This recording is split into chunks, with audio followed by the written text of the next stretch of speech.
Hello and welcome to the UK's best NBA podcast, currently hosted by your man JJ over here, former professional basketball player, current unrestricted free agent. So if there's any NBA teams looking for a 5'10" guard that's got a wet jumper from the elbow, I'm here waiting for you.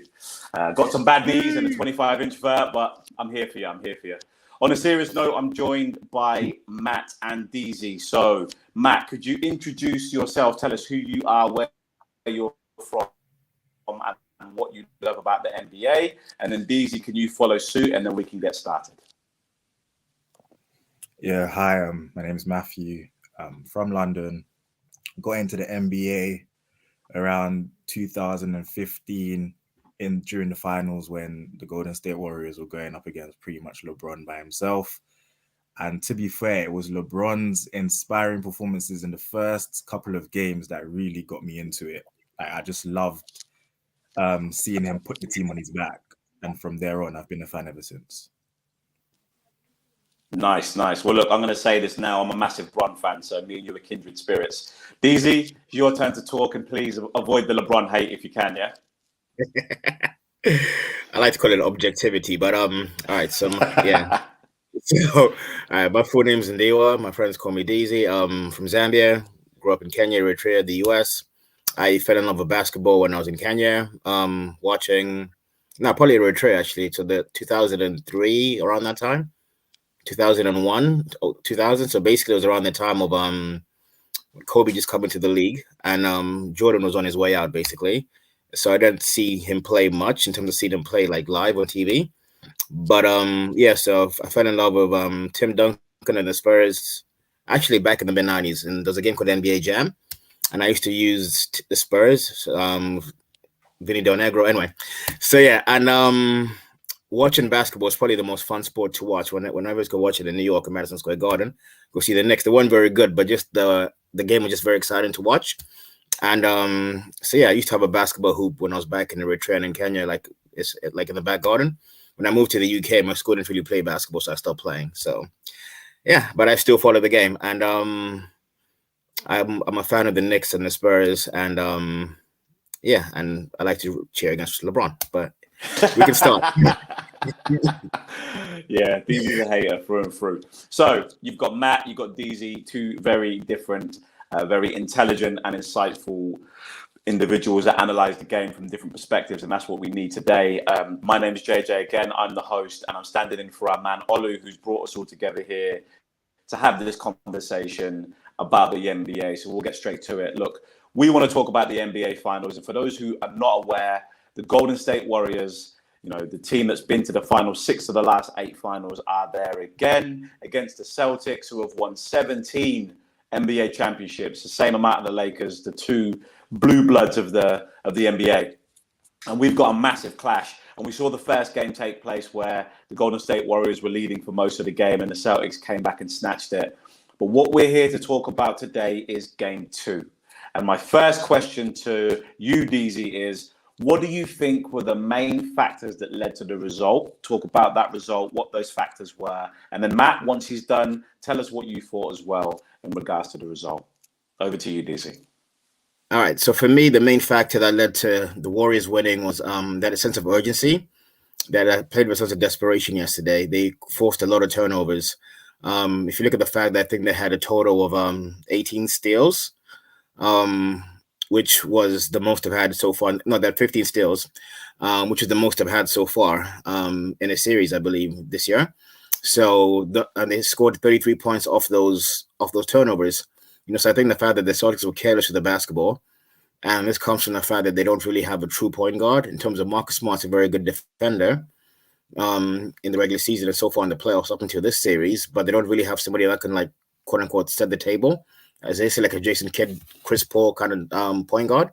So which means Jayson Tatum and Jaylen Brown are going to create a lot of the offense. So there's a lot of skip passes, and the Celtics give up, they conceded a lot of turnovers. And I think that was the main difference as well, because, the game was close up until the end of the second quarter, and then the third quarter, the Celtics just got blew out, basically, which is what the Warriors do. They always play really well in the third quarter. because the Celtics were careless with the ball. They had more turnovers than field goals in the third quarter. Jayson Tatum alone had 4 turnovers in the first quarter. Him and Marcus Smart had a combined 8 turnovers by halftime. You can't win that way. It just won't happen. People like Jayson Tatum's nickname is JT. Someone can argue that's, instead of Jayson Tatum, Jayson turnover. So yes, I think that was the main cause in my eyes. That's why they lost. The turnovers was the main difference. Cool. So DZ, we appreciate that you're an analyst as opposed to a comedian, but we do respect the attempts. Over to you, Matt. Tell us what you think were the key factors that led to this result. You could touch on some of DZ's points, or you can add some of your own from what you saw. Yeah, so I echo some of these sentiments in regards to the turnovers. I also think that the Warriors made some key adjustments from game one. I think one of the things that really cost them in game one was giving up a lot of open shots to the likes of Derek White, Al Horford, Marcus Smart, and so on. And I think one thing that Kerr did was he actually switched Klay Thompson onto Al Horford and put Draymond Green as the primary defender on Jaylen Brown, because I think ever since Klay came back from his injury, he hasn't been able to maintain the same level of intensity on the defensive end. So Jaylen Brown was just getting by him for fun in the first game. And whenever the Celtics are able to drive and kick, that's when they're most dangerous. So putting Draymond Green on Jaylen Brown was really big in terms of preventing Jaylen Brown from driving into the lane. And I think that contributed to why Jaylen Brown was actually very ineffective.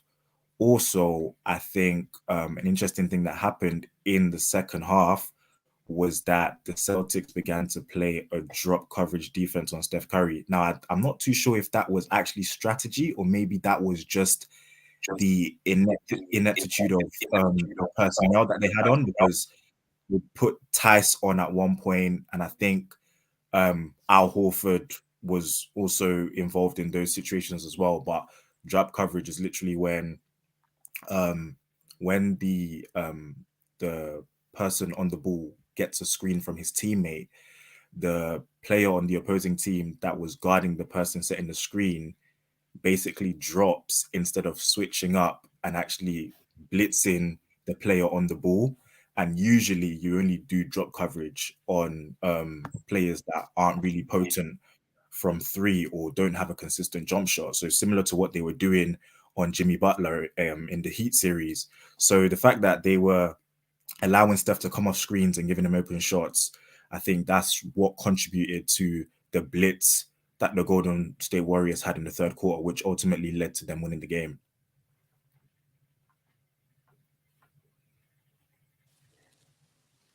Great, thanks for that insight, Matt. And DZ, to your point, you were making mention of the fact that the Celtics don't really have a go-to guy, a facilitator, so to speak, of the likes of Jason Kidd and Chris Paul, say Luka Doncic or LeBron, your favorite player.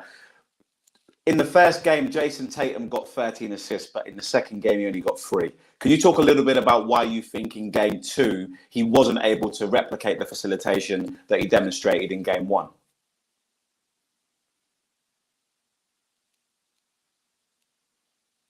Now, we're living in a world where people are doing Zoom calls all the time, so someone being on mute is not new. DZ, get off mute, talk your piece. We want to hear what you have to say, my friend.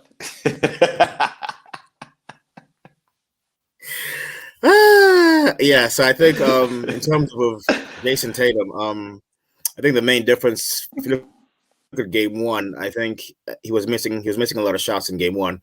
So maybe that might have subconsciously made him think, you know what, if I'm going to go in tonight, then maybe try to become more of a facilitator. I don't know, something that he did more deliberately. But if you look at the way the game started, and I don't know if it was just nerves, because he had 4 turnovers in the first quarter, which is a crazy amount. If you look at the Celtics actually played better in the first half, if you take away the turnovers, but the turnovers kept the Warriors in the game. And then in the second half, the Warriors kind of found their shot and they kind of got going. But I think just in general, the Celtics, and Jayson Tatum in general, he leads the playoffs in turnovers. He's got 83 turnovers. The next player behind him is Jaylen Brown on 60. So it's like a 23 turnover difference. And obviously they played the most games alongside the Warriors, but still no one on the Warriors is even close to that number, which shows you that they take much better care of the ball. And I don't know if that's due to experience or nerves or I don't know what it is, but he needs to do a much better job in terms of controlling his turnovers, because he's basically become the main facilitator in terms of they go to him to kind of, and then they feed off him. So whether this is passes or if his shots, so he shot a lot better, but I think he's just loads a lot more turnovers, and he needs to control that. Otherwise, they're going to lose in Boston. If you look at when they lost, I guess we'll come to game 3, but yeah, I think his carelessness with the ball, which I'm going to put down to just the fact that there's just a lot of pressure on him, and I think he felt the pressure. Okay, Dizzy, I hear that. And Matt, you were talking a little bit about Draymond Green and his intensity. Can you talk a little bit about how his intensity in this game galvanized the Warriors to do what they did? Any particular plays that you thought stood out? Any particular players that you thought he rattled? Talk a bit more about how Draymond impacted this game, not necessarily from the box score, but just from an intensity point of view. Yeah, just like you pointed out in your question, Draymond's numbers in the box score are never going to look attractive, but on the defensive end, he made his presence felt from the first play. I think in the first play, there was he actually wrapped up Al Horford and got a jump ball out of the situation. And there was also a period where him and Tatum were kind of going at it, and he actually forced Tatum into fouling him. And I think the defensive presence and the defensive intensity that Draymond came with also contributed to the Warriors having loads of transition opportunities. And one thing that's key for the Warriors is in the half-court set, the Celtics, because they're just naturally bigger, longer, and more athletic, the Warriors are always going to struggle to score against the Celtics in the half-court set. So therefore, they do have to rely on a lot of transition opportunities in order to get easy baskets. And so I think Draymond's energy on the defensive end contributed directly to the Warriors getting more opportunities in transition on the offensive end.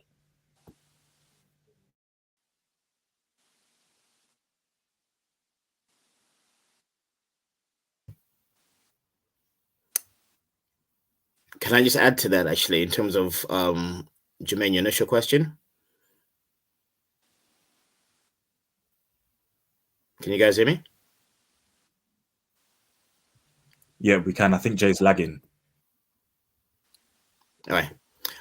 Okay, that's good to know. And for anyone that's tuned in to watch the finals, I don't know how often you watch the NBA on a general basis through the regular season, but the NBA has effectively... Yeah, of course. Yeah, by all means, go ahead.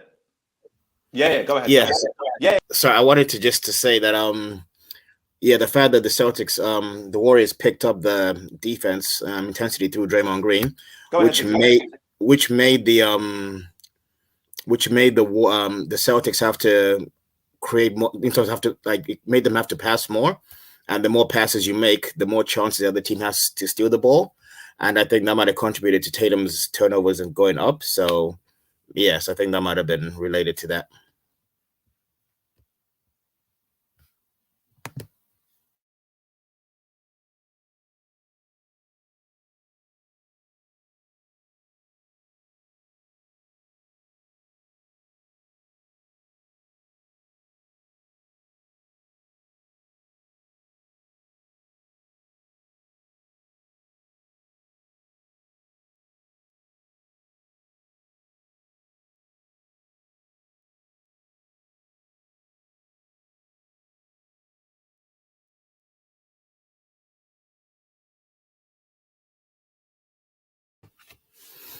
All right, so I think Jermaine is just checking to see he's having some tech issues. I'm sure he's going to be back shortly. So yeah, I'm sure he's going to be back. But Matthew, so what do you think in terms of Tatum for game 3? What do you think he's going to have to do in order to try to get them over the line? I think Tatum is a weird one because he does suffer from a severe lack of consistency in his general play. And I don't think he's quite found the balance of when to actually be aggressive and get to the hole, when to shoot, or when to distribute the ball.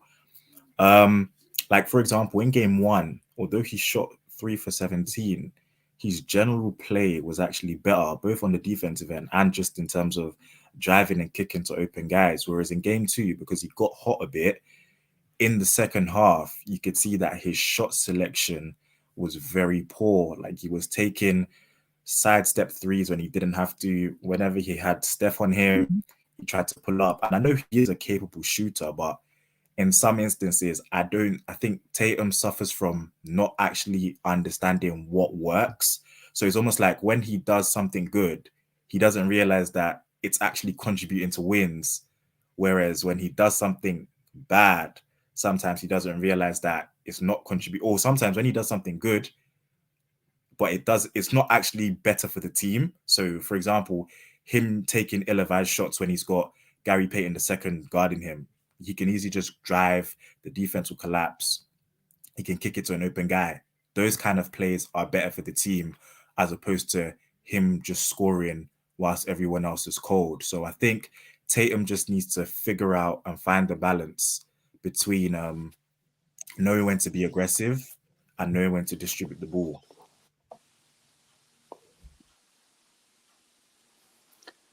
Guys, apologies for the delay. Is my connection back to normal now? Okay, perfect. So not that anyone cares, but for context, we just moved home. The Wi-Fi shocking. But I get from what you were saying, you were talking about Tatum, and I had a follow-up question for you guys, because you were talking a bit about Tatum, but we hadn't talked about Steph Curry. And, Curry, again, for anyone that's not necessarily tuned into the NBA fully, everyone should know who Curry is, but essentially he's one of the best players in the league, probably one of the best 15 or 20 best players of all time.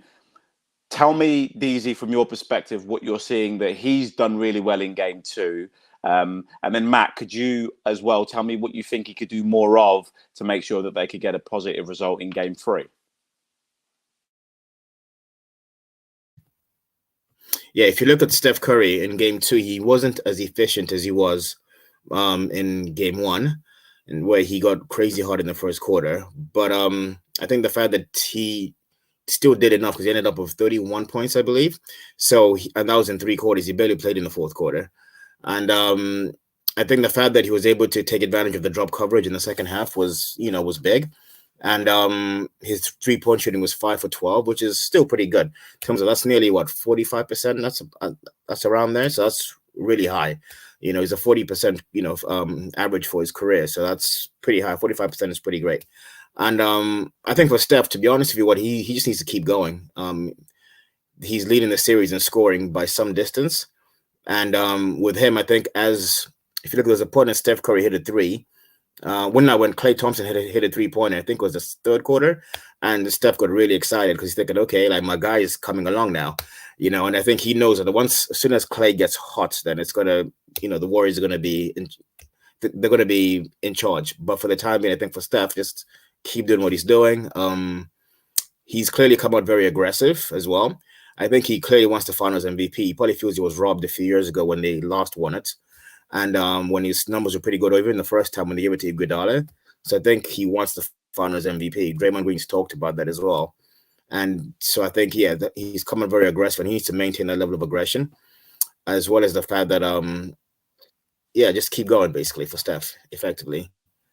And I think an issue in the first game was the fact that he maybe might have gotten too hot in the first quarter. And he thought in the second quarter, I'm just going to let my teammates get into the game, because he barely took any shots in the second quarter. And I think if he gets hot in game 3, he just has to keep going. And his teammates will have to just kind of come along when they come along, because he clearly, like, his team needed scoring. So, because if everybody else is still struggling. I completely agree with what you said about Curry in terms of what he's doing, and especially the NBA Finals MVP that he didn't win in 2015, where Iggy won it. Iggy should have never won that. We all know that LeBron should have won that. But anyway, that's another conversation. So rather than talking about Curry, Matt, I want to pivot a little bit more to who did you see, should I say, in game 2, were the X factors for the Warriors that stepped up, that supported Curry in his superstar play for this particular game? So we've touched on Draymond. I think inserting Gary Payton II back into the rotation was big for them on the defensive end, and also if you give him an open shot, he's shown that he's capable of making it. I think overall, as I know, Jordan Poole kind of stole a bit of the headlights because he hit 2 deep threes, but if you actually look at the game prior to that, he was still struggling. I think there's still a lot for him to kind of do, even though the 2 threes he hit were big in terms of extending the gap. I think that they still need him to come along a lot stronger. I also think that Andrew Wiggins on the boards, especially those offensive rebounds, giving the Warriors second chance points, there's something that he does very well. Whenever he can kind of feel that Steph or Klay might just shoot or hoof a shot, he does this like hard run to the rim and just grabs the rebound, like without the Celtics players even being aware of him to even box him out. And I think him giving them second chance opportunities was big. So I think Andrew Wiggins and Gary Payton II, as besides Steph Curry and Draymond Green, I think those were the real keys for the Warriors in game 2. And Daisy, what are your thoughts on the supporting cast, whether it's positive from a Golden State perspective or even touching on what the Celtics supporting cast didn't do? Is there anything you'd want to add to that? Yeah, the Celtics supporting cast, Marcus Smart and Al Horford had a combined 4 points. They're going to need to do better than that in game 3. They're going to need to do a lot better than that. And if you look at the fact that, for me, the key in terms of the Warriors supporting cast was Looney did a great job with the boards, because if you look at Golden State, it's a much smaller team compared to the Celtics, who are a huge team in terms of height-wise. But when they play Looney, it's kind of evens things out a little bit, because he's obviously he's a big man, and he got the rebounds, he's got like a couple of putbacks, and he really helps because it also allows Draymond to not have to play the 5, which allows him to go pick up Brown, which frees up Klay as well, because I think he's if you look, there's a sequence in the second quarter when Draymond basically defended Brown to a standstill, and I think it was a violation almost, or either way, I think it caused a turnover, and that was key because Brown had been having his way up until that point of the game, and Draymond is still he can still move his feet, and mentally as well, Draymond's a very, very smart defender. So I think and as well, Matthew mentioned Gary Payton Jr. stepping up as well, which I think inserting him into the series is key, and even throwing up. There was the big man, I think it's from Lithuania. Is it Ibiza? Bielitsa, yeah. Bielitsa, even he gave them some valuable minutes. So I think kind of Steve Kerr was kind of like trying to figure out what works. Because if you look at it, going back to 2015 when he inserted Iguodala on LeBron, and he was just trying things to see what was going to work, and Iguodala worked a little bit in terms of even on offense, average 16 points. So I think Steve Kerr is trying to work out what adjustments he needs to make as the series kind of goes on. So I think, Gary Payton Jr. putting Draymond on Brown as well was key, and playing Looney more minutes as well. I think those 3 things made a difference. Okay, so we're on the topic of adjustments, right? And, as bad as that blowout was, the series is 1-1. The Celtics came in and they got the game that they wanted to get out of the Golden State Warriors, who at home have been amazing. So the fact that they took that win, they should be going home with a massive amount of pride. Now, Matt, I know that you mentioned previously when we had a conversation that the Celtics are 5-4 at home, so they don't have a massive home court advantage. So my question to both of you guys, and Matt, if you could start with it, is what is it that both teams would need to do? 1 or 2 key things both teams would need to do in order to get the win in game 3. And then once you've answered that, DZ, if you could say, a couple of key things that you think need to happen for game 3 for the win to take place. Okay, so I'd start with the Celtics. I think if the Warriors are going to persist with putting Klay against Al Horford, I think Al Horford needs to do a better job of exploiting that mismatch. I know he has in game 2, he definitely didn't demonstrate that he's got any sort of post game, but he is capable. And if I think if Al Horford gets Klay Thompson in the post, I think naturally the Golden State Warriors will send help, which would obviously leave a man free, which is basically how the Celtics got success in game one, by drawing double teams or by drawing help defenders and then kicking it out to open guys. So I think that's what the Celtics need to do. As for the Warriors, like I said earlier, I think the transition points are going to be really important for them. I think they need to try as much as they can to maintain the defensive intensity that they did in game two, but obviously it's going to have to be controlled, because at the Garden they may not be allowed to be as aggressive as they were in game two. And I think with the kind of backlash that Draymond got in regards to him not receiving a technical in game two, I think the refs might be a bit more kind of aware of him. They might look out for him a bit more. So maybe Draymond might be hindered a bit more in game two as well. So the Warriors need to try and maximize their transition points. And I think the Celtics need to try as much as possible to do what they did in game one, which is dribble, drive penetrations, kicking out to open guys to knock down open shots. So I think Matt pretty much covered everything. But DZ, if there's anything else that you want to add in regards to what either team should be or shouldn't be doing, please add some color to that conversation. Yeah, I think Klay Thompson needs to relax a little bit and maybe go more of the flow. And Klay Thompson gave an interview today when he's talking about he said to his coaches, could you show me some video of me back when I was shooting a little bit better? And he cracked a joke and he said, show me game 6 Klay. And he basically said, if I can do it when the pressure's at its highest, then I can do it at any time. So I have to relax a little bit.